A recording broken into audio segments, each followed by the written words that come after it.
Bonjour à tous. Aujourd'hui, on va aborder le premier chapitre sur les notions fondamentales de la chimie. Et dans cette première partie, on va parler de la constitution de la matière. À l'issue de cette première capsule vidéo, l'étudiant sera capable de savoir c'est quoi un atome et une molécule, d'identifier les différents constituants d'un élément chimique, de connaître comment un élément chimique est représenté symboliquement, de savoir ce qu'est un isotope et comment le reconnaître, et on va également traiter des exemples pour illustrer ces différentes notions. Un atome est le plus petit grain qui constitue la matière, invisible à l'œil nu. On le retrouve dans l'air qu'on respire, dans nos cheveux et dans l'eau qu'on boit. Bref, dans toute la matière qui nous entoure et qui nous constitue. L'origine du mot atome vient du mot grec atomos qui veut dire indivisible. En fait, durant le XVIIe siècle, les Grecs croyaient que l'atome ne peut être divisé davantage. Mais aujourd'hui, nous savons que l'atome est constitué de particules encore plus petites. Nous allons justement faire le point aujourd'hui sur ce que tu dois savoir sur l'atome et ses constituants. Un atome est constitué d'un noyau autour duquel gravitent des électrons. Ici sur la figure, les traits en noir représentent le mouvement des électrons autour du noyau.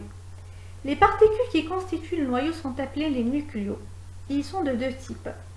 Les protons chargés positivement et qui sont représentés ici en rouge, et les neutrons ici en bleu et qui sont neutres et ne portent pas de charge. Les charges positives de noyau portées par les protons sont compensées par la charge négative des électrons. Donc l'atome est toujours électriquement neutre. Il a autant de protons que d'électrons. Conventionnellement, la représentation symbolique d'un élément chimique est la suivante. Avec X, le symbole de l'élément chimique. Il peut être représenté soit par une lettre majuscule ou bien par une lettre majuscule suivie par une lettre minuscule. Comme par exemple, le carbone est représenté par la lettre majuscule C. Par contre, le calcium est représenté par la lettre majuscule C suivie par une lettre minuscule A. Le A représente le nombre de masses qui représente le nombre de nucléos. Z, c'est le numéro atomique. Il représente le nombre de protons dans le noyau. Et on sait qu'un nucléo est composé de protons plus neutrons. Donc on peut conclure que le nombre de neutrons N est égal à A moins Z. Puisque l'atome est électriquement neutre, donc il porte autant d'électrons que de protons. Donc on peut conclure que le numéro atomique il est aussi égal au nombre d'électrons. Q représente la charge totale de l'atome. Et dans le cas d'un atome neutre, Q est égal à 0. Si Q est supérieur à 0, on parle d'un cation. Et si Q est inférieur à 0, on parle d'un anion. Pour mieux comprendre, prenons l'exemple de la composition de l'atome de l'oxygène. Donc, on a déjà expliqué que le nombre de protons correspond au numéro atomique Z. Donc ici, dans cet exemple, le nombre de protons est égal à 8 protons. Par contre, le nombre de nucléos est égal au nombre de masses, A. Donc, le nombre de nucléos dans l'atome de l'oxygène est égal à 17 nucléos. Par contre, le nombre de neutrons il est égal à A moins Z. Donc, 17 moins 8, ce qui donnera 9 neutrons.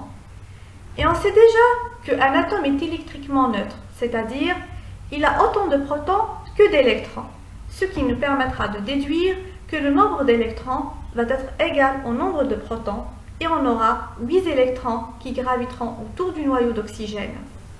Maintenant, après avoir expliqué c'est quoi un atome et de quoi il est constituant, parlons maintenant de la molécule. C'est quoi une molécule? Une molécule est tout simplement l'association de deux ou plusieurs atomes. Si les atomes qui forment la molécule sont identiques, la substance est un corps simple, comme par exemple la molécule de déchlorure qui est composée de 2 atomes de chlore, ou bien l'ozone qui est composé de 3 atomes identiques d'oxygène. Et d'autre part, si les atomes qui forment la molécule sont différents, la substance est un corps composé, comme par exemple la molécule de dioxyde de carbone qui est composée d'un atome de carbone et de 2 atomes d'oxygène, ou bien l'acide sulfurique, le NaOH, etc. Donc, ce qu'il faut retenir, c'est que la matière est constituée d'un ensemble de molécules. Chacune des molécules est constituée d'un ensemble d'atomes, et chaque atome est constitué d'un noyau autour duquel gravitent des électrons. et chaque noyau autour de lui est constitué d'un ensemble de protons et de neutrons. Et maintenant, c'est quoi un isotope? Par définition, on appelle l'isotope d'un même élément chimique des atomes ayant un même numéro atomique Z, mais des nombres de neutrons indifférents, c'est-à-dire des nombres de masse A différents. Prenons un exemple. Dans la nature, on trouve le lithium sous forme de deux isotopes stables, le lithium 6 et le lithium 7. Regardons un peu plus près. Comme indiqué par leur numéro atomique Z, ces deux isotopes possèdent 3 protons. Et sachant qu'un atome est toujours électriquement neutre, donc chacun de ces isotopes possède également 3 électrons.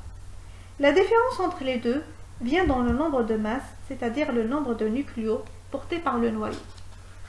En fait, on voit que le lithium 6 comporte 6 nucléos, alors que le lithium 7 a 7 nucléos.